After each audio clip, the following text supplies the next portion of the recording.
బాయిల పిల్లగాడు మా వద్దున్నంత పొద్దు ఏం ఆరాం ఇట్లా పని చేసలేడు.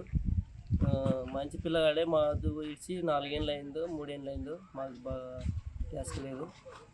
ఇంకా అక్కడ పోయినాక ఏం జరిగింది తెలియదు. ఊరు పిల్లగాడే బాయిల పిల్లగాడు అయితే మంచిగా ఉంటుండే ఊర్లో. వాళ్ళు అక్కడ పోయినాక ఏమి ముందుకు అలవాటు పడి అట్లా ఏం చేసింది తెలియదు. ఇంతకుముందు అయితే ఊర్లో గొర్రెలకు కాసం ఉండే ఆ పిల్లగాడు ఏ విధంగా అటువంటి పనులు ఏమి ఇక్కడ ఏం జరగలేదు. మంచిగా రోజు గొర్రెలకు పోతుండే, మంచిగానే ఉంటుండే ఊర్లో అయితే అటువంటి ఏ చెడ్డ అలవాట్లు లేకుండే. రోజు మంచిగా గొర్రెలు కాస్తుండే, అక్కడ పరమటగానే గొర్రెలు రాయడం పడబోతుండే, మంచిగా ఉండే 4 సంవత్సరాలు ఆ పిల్లగాడు పోయి కాసి ఇంత అసలు అడ్రస్ కనిపించలేడు మాకైతే కన్నా. ఈ న్యూసెన్స్ వస్తేనే మాకు తెలిసింది. అంతే, అంతకు జరిగింది అయితే ఇక్కడైతే ఏం జరగలేదు. మంచిగానే ఉన్నాడు, మంచిగానే అందరితోనూ బాగానే ఉన్నాడు. గాసం ఉండే గొర్రెలకి ఇంతకుముందు అయితే ఇంకేం తెలియదు. అక్కడ జరిగింది ఈడకైతే ఏం చేయలే. నా ఫ్యామిలీ కానీ ఎవరు లేరు. వాళ్ళ అక్కలు ఉంటే వాళ్ళ అక్కలకు అందరికి పెళ్ళి అయింది. ఇంకా ఆయన ఒక్కడే ఉండే, వాళ్ళ అమ్మ ఉంది, అంతే. ఎవరు లేరు, వాళ్ళకి నాయన లేడు, ఎవరు లేరు, వాళ్ళ చిన్న ఆయన లేరు, ఎవరు లేరు. ఇప్పుడు ఒక్కడే పిల్లగాడు.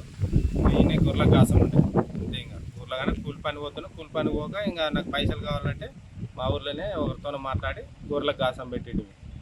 మంచిగానే ఉన్నా కానీ అక్కడ జరిగింది అయితే ఏం తెలియదు. పేరు మల్లేష్, మా ఊరు పిల్లగాడి. ఇందేం మా వద్ద ఉన్నప్పుడు బాగుండే. ఇప్పుడు అంది పోయినాకడే 3 సంవత్సరాలు అయింది. చింతలకుంట కాశ్మి మా ఊరి పిల్లగాడు. మాతోనే గాసం ఉండే. ఒక 3-4 సంవత్సరాలు పోయింది. మాకు పైసలు కూడా ఇచ్చేది. ఇక వెళ్ళిపోయినాడు. ఇక బునికి ఊకైనాం. ఇక అక్కడ పోయి ఏం జరిగిందో మాకు తెలియదు. అంతే.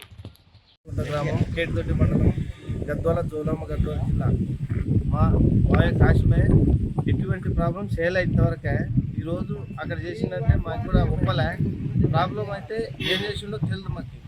సమస్యలు అయితే ఆ పిల్లగారికి ఎటువంటి తిండికి లేదు సమస్య. తల్లి కొడుకు ఇద్దరే తప్పితే వాళ్ళకి ఏం లేదు. చేను కూడా చెట్టు లేదు. మా ఊర్లో మంచిగా ఉన్నాడు ఆ పిల్లగారి అయితే తప్పులేదు. అక్కడ ఏం జరిగిందో సమస్య గవర్నమెంట్కి ఒప్పందం. అసలైన తొలి వెలుగు. ఫాలో వాట్సాప్ @తొలి వెలుగు official.